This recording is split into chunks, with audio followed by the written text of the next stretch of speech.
Baik, selamat sore. Kami dari kelompok 1 kelas arsitekturik B akan menjelaskan tentang pelajaran arsitektur dunia. Next.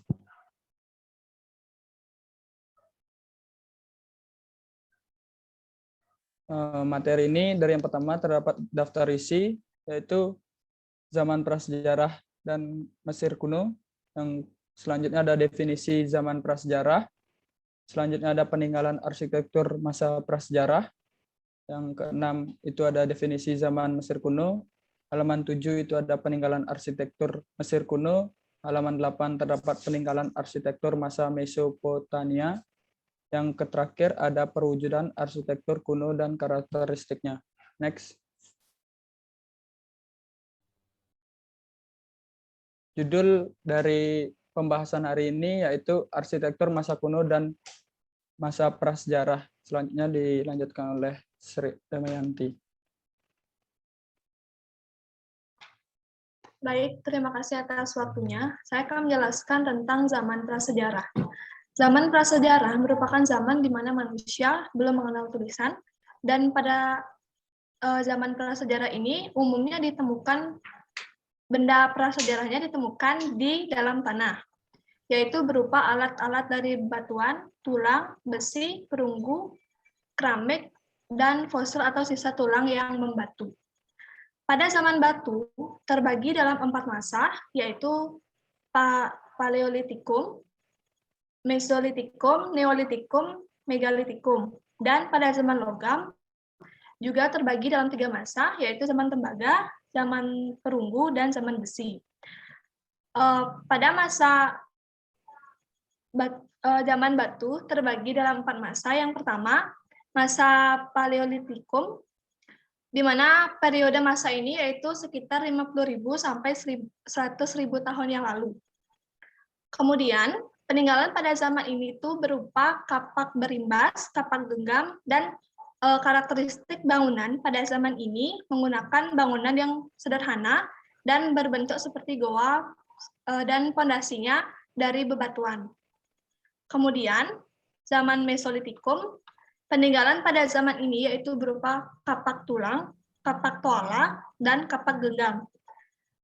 Karakteristik bangunan ini yaitu denah bangunan rata-rata lingkaran dan atapnya yang berbentuk kerucut. Kemudian zaman Neolitikum, peninggalannya berupa kapak persegi, kapak lonjong, dan gerabah.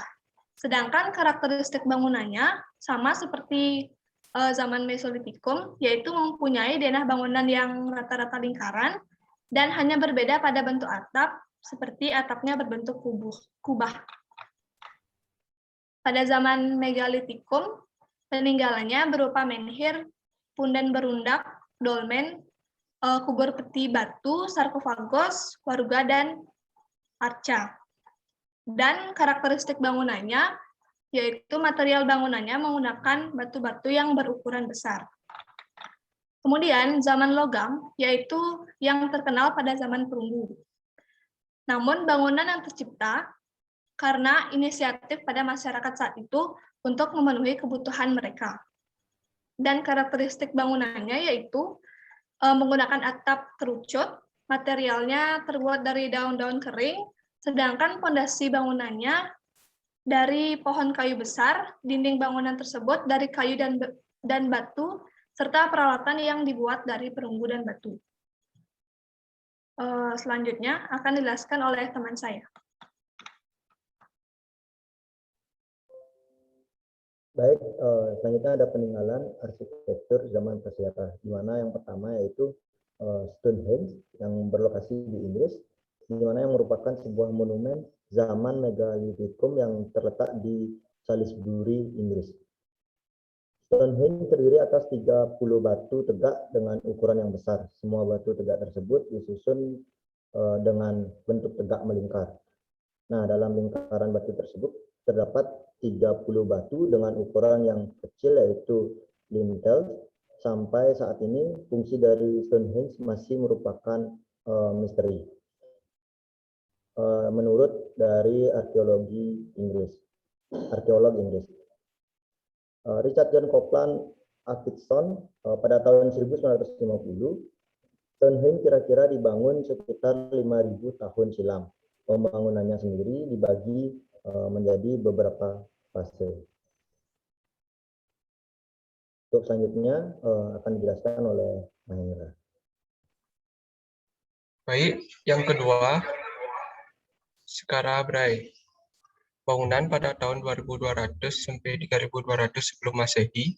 Skara Brahe terletak di pantai selatan Teluk Osakai di daratan barat Paris Saint-Louis.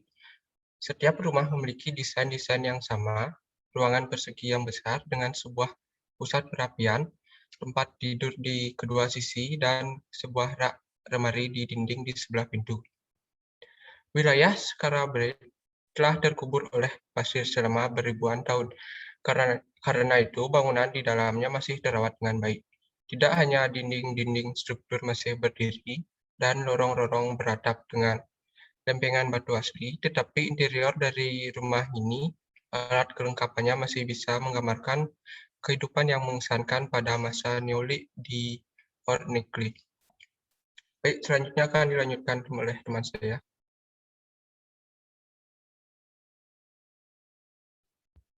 Selanjutnya ada zaman Mesir kuno. Jadi bangunan arsitektur di masa Mesir kuno ini terbuat dari bata tanah, liat, dan batu. Biasanya banyak digunakan pada pemakaman dan kuil. Sementara bata digunakan untuk istana dan benteng, kuil serta kompleks kota. Rumah tempat tinggal di Mesir kuno dibuat dari tanah liat yang dikeringkan yang diambil dari sungai Nil. Eksterior dan interior dinding diselimuti oleh hieroglifik tulisan Mesir kuno. Dan ornamen bangsa Mesir adalah sebuah simbol seperti sekarat, kumbang. Motif yang umum juga seperti daun palem, tanaman papirus, dan bunga lotus. Bangunan arsitektur Mesir kuno ini memiliki ciri-ciri dengan adanya penambahan dinding bertingkat pada bangunan dan kolom-kolom teratai serta relief. Karakter bangunan arsitektur Mesir kuno ini yaitu memiliki 3 karakter, yaitu bangunan untuk dewa atau kuil, yaitu sebagai kompleks pemujaan yang mencakup tempat tinggal, para pendeta, dan kolam suci dan lainnya. Misalnya ada bangunan makam untuk Firaun atau Raja Dewa, piramid. Bangunan makam merupakan bangunan yang dibuat secara bertahap, mulai dari bentuk yang sederhana sampai mencapai bentuk yang sempurna. Bentuk makam tersebut adalah mastaba, piramid, tangga, piramid bengkok, dan akhirnya piramid sempurna. Selanjutnya ada bangunan rumah tinggal, biasa untuk orang hidup yang berstrata di istana, seperti di rumah bangsawan, rumah rakyat biasa. Saya akan dilanjutkan oleh teman saya.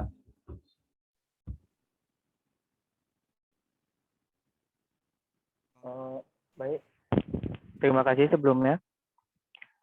Di sini saya akan melanjutkan tentang peninggalan arsitektur dari Mesir kuno, yaitu ada piramida Mesir.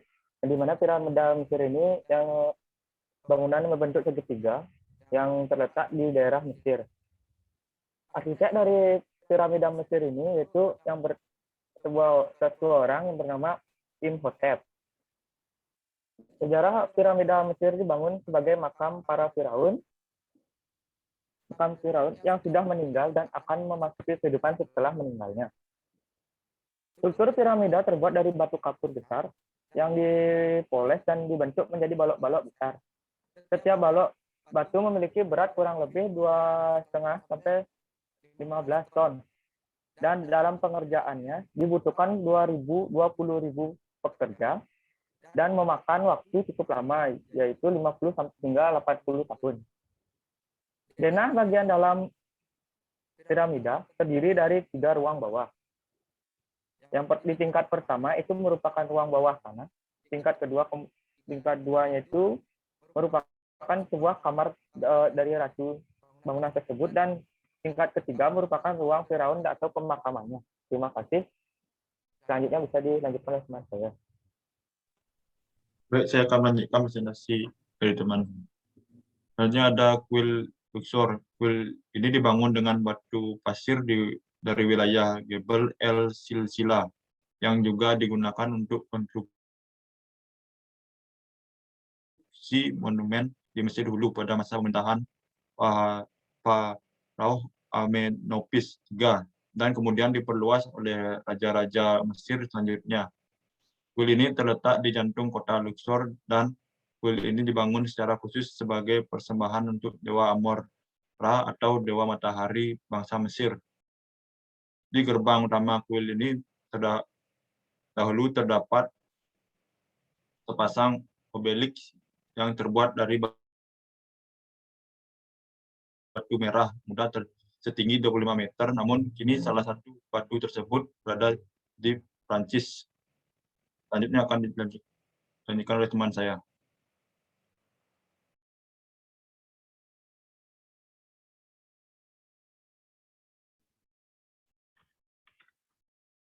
Baik, selanjutnya yaitu arsitektur kuno Mesopotamia pada masa Babilonia.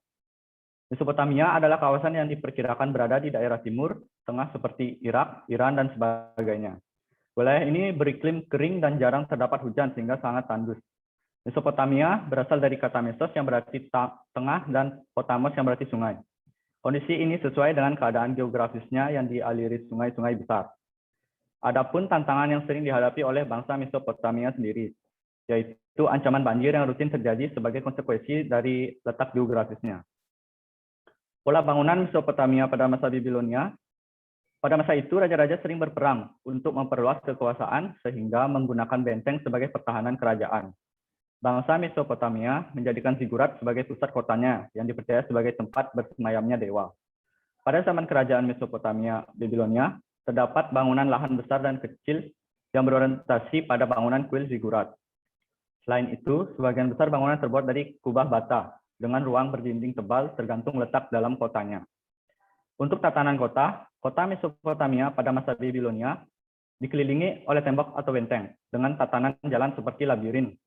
Material dasar bangunan Mesopotamia menggunakan bata mentah yang ditinggikan agar dapat mengatasi ancaman banjir karena letak geografis yang berada di dekat perairan. Untuk sistem pembangunan, bangunan-bangunan di Mesopotamia pada masa Babilonia menggunakan lempung sebagai material utama. Selain itu, di Babilonia sudah memiliki desain tata kota, arsitektur rumah tinggal, arsitektur bangunan umum atau tempat ibadah, istana, dan arsitektur landscape. Bahan bangunan di Babilonia pada umumnya terbuat dari tanah liat, dengan fondasi yang terbuat dari bata cair dengan cairan perekat berupa ter. Dengan demikian, keamanan struktur menurut aturan pembangunan saat itu, fondasi dan dinding dibuat tahan air dan tahan kelembapan dengan menggunakan cairan pekat seperti aspal dan sebeter. Karakteristik bangunan zigurat Babilonia. Zigurat yang berasal dari kata zagura, yang artinya bangunan tinggi seperti gunung karena merupakan menara bertingkat yang makin lama makin kecil. Bangunan ini dibangun pada tingkat lahan besar berbentuk persegi, panjang, oval, dan persegi. Zigurat merupakan struktural piramidal pada akhir milenium ketiga. Tahapan tingkatan bertambah 2 atau lebih dan dihiasi dengan strip pilar yang besar. Sehingga masa Neo-Babilonia terdapat 7 tingkatan. Pada tingkatan atas adalah bangunan kuil yang menjadi tempat kehadiran dewa bila berurusan dengan manusia. Sirkulasi yang digunakan yaitu menggunakan tangga atau jalan landai sebagai sarana penghubung. Untuk detail arsitektural, pada bangunan zigurat menggunakan material bata dan lumpur aspal atau yang disebut ter, dan terdapat relief yang hanya ada pada salah satu batu bata saja. Elemen-elemen yang terdapat pada arsitektur zigurat yaitu menggunakan kolom berbentuk persegi panjang dan berukuran besar pada bagian atasnya. Pada bagian kolomnya menggunakan bahan batu bata dengan desain berlapis. Untuk bukaannya memiliki bentuk yang lengkung dengan bukaan yang tinggi dan terdapat simbol pada bagian atasnya yang diorientasikan sebagai surga. Selanjutnya akan dilanjutkan oleh teman saya.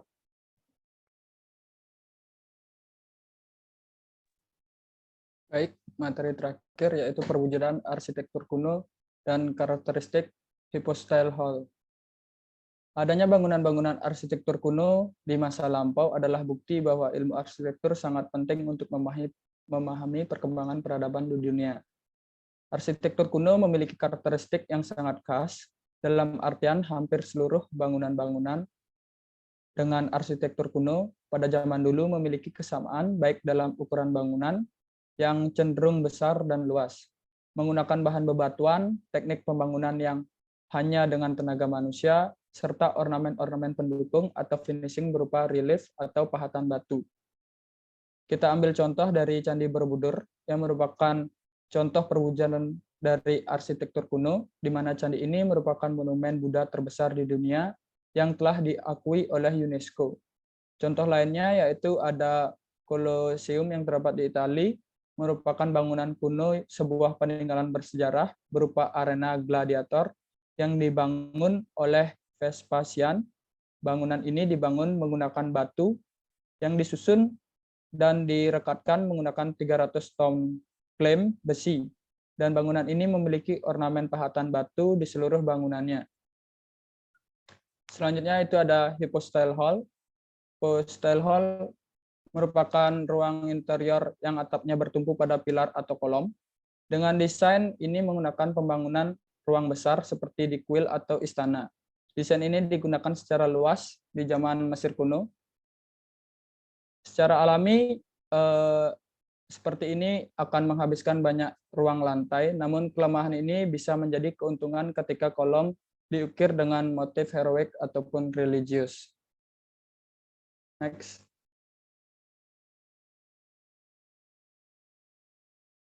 Sekian presentasi dari kelompok 1. Apabila ada kesalahan kata, saya ucapkan mohon maaf. Sekian dan terima kasih.